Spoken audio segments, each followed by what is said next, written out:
The blind, self-proclaimed psychic Baba Vanka may have died almost 30 years ago, but she had plenty of predictions about 2023. And in a word, they're terrifying. 2023 predictions was that aliens will invade Earth, according to the Daily Record. Most Americans, about 65%, according to a 2021 Pew Research Center survey, believe intelligent extraterrestrial life exists, so why not? Not only will aliens invade, Vanka reportedly said, but they'll cause a shift in the Earth's orbit around the sun. This morning, U.S. intelligence agencies confirm hundreds of additional UAP sightings have been reported. UAP stands for Unidentified Aerial Phenomena, otherwise known as UFOs. The annual report on unidentified aerial phenomena now reveals 366 new close encounters since an agency was formed in 2021 to track them. That's more than double the number reported in the previous 17 years combined. Oh my gosh, dude. Wow. Look at the fly. Officials say they can explain less than half those encounters, usually a mix of drones, balloons, or birds. The rest remain a mystery. Like this Navy pilot's video from 2004, showing a group of unknown aviators seemingly defying the laws of physics. There's a whole fleet of them. Oh my gosh. They're all going against the wind. The wind's 120 knots from the west. Or this inexplicable run-in off the coast of California in 2015. Whoa, let's get close. Pentagon officials say it's not time to call the men in black just yet. Who are you? Really? Really? I am just a figment of your imagination. But they say it's crucial to track, investigate, and disclose reported incidents to help protect national security and safety for all Earthling flyers. I think one of the key points in this report, given the potential hazard that UAPs do present, notably there's been no reported collisions. One reason for the spike in UFO sightings, officials say they've been working to destigmatize the topic in the name of safety, and more government agencies are working together to share information. Andrew, Christy? All right, the truth is out.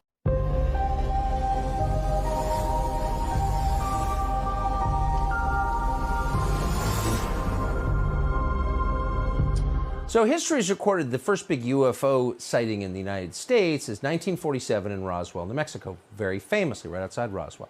But actually, there was, in some sense, a bigger and more significant event sighting 2 years before, also in New Mexico, at exactly the moment the U.S. government was detonating the first atomic weapon, shortly thereafter used in Japan. And witnesses on the ground saw some kind of object shaped like an avocado, they said, crash land.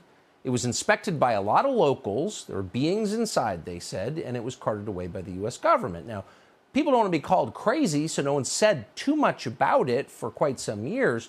But people within the U.S. government believe it's true, and they believe it so strongly that now, as of this week, the Defense Department's annual spending bill will require, as per Congress, the Pentagon to go back and investigate what really happened. Nick Pope is a former UK Ministry of Defense official who's followed this subject very closely. He joins us to assess. Nick, thanks so much for coming on. So this is a story that most, I think, Americans are not even aware of, but clearly people within the U.S. government believe it's real, or they wouldn't have attached this to a spending bill, correct?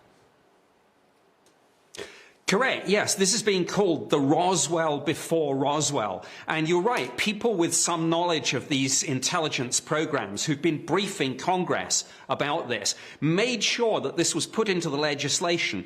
And it's one of many UFO provisions in the new defense bill. The DOD must provide Congress with a list of everything they've found out about this specific incident, but all other incidents and programs from January 1st, 1945 onwards, and anyone involved in these programs or with information about it will be released from their secrecy oaths and non-disclosure agreements, and they'll be able to testify to Congress about this. So here we have the nuclear connection again. This was around the first detonation in human history of a nuclear device. Subsequent to that, you've had UFO sightings at nuclear missile bases, around nuclear-powered aircraft carriers, nuclear-powered submarines. There's clearly some I mean, I don't pretend to understand, but nuclear has some connection to these sightings, no? That seems to be the case. And again, Congress is demanding answers on this. We had the latest report from the Office of the Director of National Intelligence last week that highlighted the fact that there were several hundred more sightings being investigated, military sightings, than we'd heard of before. Talked about unusual flight characteristics and performance parameters of this. And yeah, we must get to the bottom of this UFO and nuclear connection. Yeah. I mean, I would think, and it feels like we're getting closer. I hope. Nick Pope, thank you for your work.